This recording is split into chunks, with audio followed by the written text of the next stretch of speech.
I,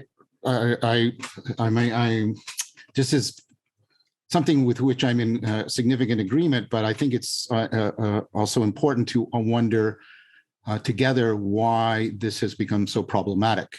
I think we're in a meaning crisis. So, yeah. And I think we should remember, the factor. So Bishop, you invoked Aristotle's conformity theory, and of course that was replaced by a representational theory of knowledge, a propositional representational theory, for various reasons. One was trying to account for the Copernican revolution, etc. We had nominalism that said those patterns aren't out in the world, and that's why I keep saying Jonathan is more radical than he sometimes realizes, because he's challenging a fundamental nominalism in his work. Yeah. Kant is the culmination of that. The real patterns are only in your mind, and we have no access to the world, and there's reasons why we got there. And then of course there are related issues around ideas of levels of being, which is I think you're right. All of you have said this, and this is central to the phenomenology of intelligibility, but it seems to be, contradicted by something that, starts with Scotus and goes through Occam and goes into the heart of the scientific revolution. Is there's no such thing as levels. This is not reality just is, existence isn't a predicate, and those kinds of things. Now, I'm not mentioning these things to espouse them. I'm mentioning them to try and indicate there have been very profound philosophical historical developments that have challenged this phenomenology, and that part of the task, I don't want to be presumptuous. Part of what I see my task of being is to try and take the very best of science and answer all of those challenges in a way that restores confidence in the hierarchies of intelligibility and the phenomenology of connectedness. That's one thing I'd want to say. The second thing, now, why are you doing that? Why are you called to do that, John? Do you think? Well, I'm called to do that because, this is how I put it to my students who take my introduction to cognitive science. We have a scientific worldview in which science and the scientists and their meaning making have no proper ontological place. We are the whole. Science and we are the black hole within this worldview that dominates us. And let's be very clear, and this is Heidegger's point. The domination is not just ideational or even ideological. It is woven into the fabric of our technology, the ways we communicate. It's woven into our cognitive grammar. We talk about, even the way that we divide subjective and objective. One of Gibson's points, right, Jordan, you mentioned Gibson, is the notion of an affordance. And an affordance is not properly objective or subjective. The graspability of this cup is not a feature of the cup. It's not a subjective feature of me. It's a real relation between me. And so, Gibson's work is really profound. This is why it gets taken up into 40 cognitive science. He's trying to challenge this grammar.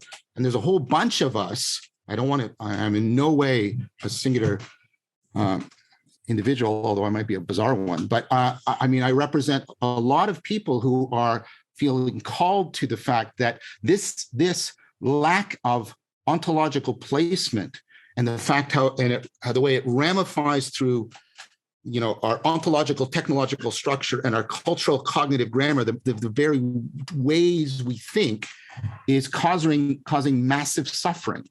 I'm absolutely right. I'm unclear about that a bit. I'm still unclear about exactly what you mean. What is this black hole? Is this the insistence on the absolute distinction between the subjective and the objective? No. What is this black? Okay, so what is? Well, what I meant, it's related to that. But what I was directly referring to at the black hole is that the science exists. Okay, if it is, what kind of entity is it? And tell me, using physics or chemistry or even biology, use just that ontology and those methodology. Tell me what science is, and tell me how it has the status to make the claims it does. And tell me how science is related to meaning and truth, and how do meaning and truth fit into the scientific worldview? They're presupposed by that worldview, but they have no proper place within it. That's what I mean. So whenever we're doing the science and saying this is what the world is, we are absenting ourselves from it. We have no home in which we are properly situated. And I think that ramifies through everything we think, say, and do to each other and with each other in a profoundly corrosive way. That's what I mean by the meaning group. Okay, what's the profoundly It's caused enormous way? How suffering. Does that ramify? It causes enormous suffering. So, I mean, I was talking to somebody just the other day in Australia, and there are more deaths by suicide in Australia right now than COVID. Yeah. Mm-hmm. And Australia is one of the epitomes of, the best countries in the world, affluent, liberal democracy, not much conflict, been at peace for a long time, blah, blah, blah, blah. All the things that the Enlightenment said would bring in unending happiness. And what you have is spiking in suicide. You have the loneliness epidemic. You have the addiction epidemic. You have people choosing to live in a virtual world rather than the real world. You have all of these things that are pointing to the fact that there's a significant stressor. You have positive responses too. You have the mindfulness revolution. You have the resuscitation of ancient wisdom philosophies like Stoicism. You have you have the work of people like right here.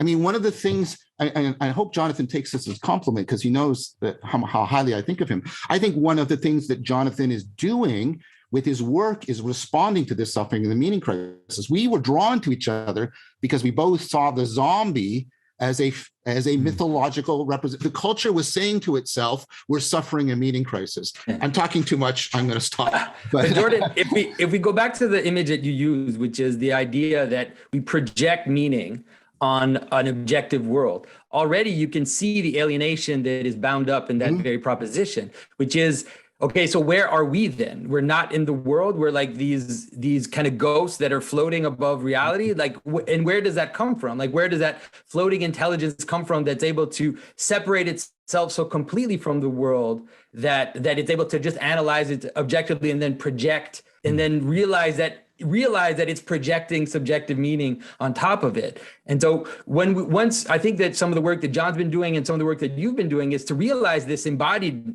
reality is that we are in the world and we are part and parcel of the manner in which meaning, even the world itself, discloses itself.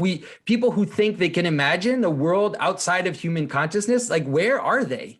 Where are these signs? Where are they standing that they can tell us that we are projecting meaning onto the world? Are they like gods, up in the world? They would never say that. They've taken themselves out of the equation. And so coming back into reality and understanding this image of communion, for example, like a lot of the images that John is saying is really this image of communion, is that meaning is relational, that it's communal, that it's all these things that can help us even understand once again what the religious patterns are for, is to just it's actually holding reality together. And once we've broken that, then we get this increasing alienation, we get the increasing fragmentation, the suburbs as just a spread of people that don't know each other, they don't have common projects, that have nothing in common except that they're living in just this equal space. And so this kind of reducing of hierarchy in the world that the scientists wanted to happen, it's happened now to us. And everything's breaking apart and nobody can hear each other. And it's a direct consequence of that thinking.